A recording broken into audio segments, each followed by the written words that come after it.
La Coupe du Monde de football avec un geste qui pourrait coûter très cher sur le plan sportif à la sélection suisse. Les deux buteurs helvétiques, Xhaka et Shaqiri, tous deux originaires du Kosovo, ont célébré leur but en mimant avec leurs mains l'aigle bicéphale, symbole du nationalisme albanais. C'est pour nous le fait du jour.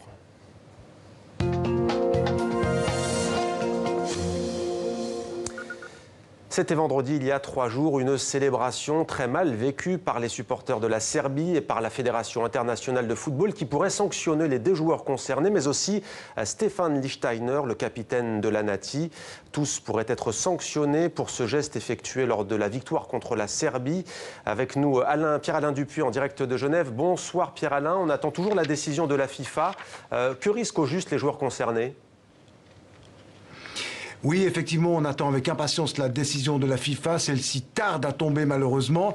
Le règlement de la commission de discipline de la FIFA est extrêmement clair. Celui qui, au cours d'une rencontre, provoque le public sera suspendu pour 2 matchs au moins et une amende de 5 000 francs. Alors reste à savoir si les joueurs suisses ont voulu provoquer le public, s'il s'agit d'un geste politique, s'il s'agit d'un signe de défiance à l'égard de la Serbie, ou au contraire s'il s'agit tout simplement d'une célébration de joie avec la volonté de rendre hommage à leur pays d'origine et à leur famille.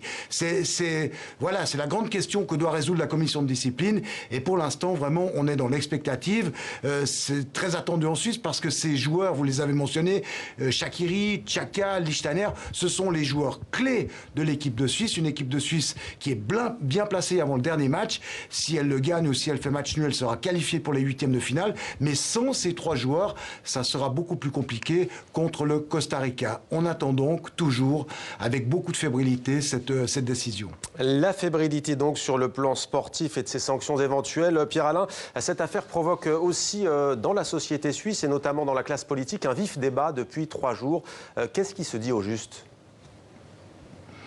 Oui, bien évidemment, c'est une affaire qui a pris beaucoup d'ampleur sur le plan politique. Chaque parti y va de son explication. Il y a ceux qui condamnent des joueurs suisses qui font allusion à leur pays d'origine.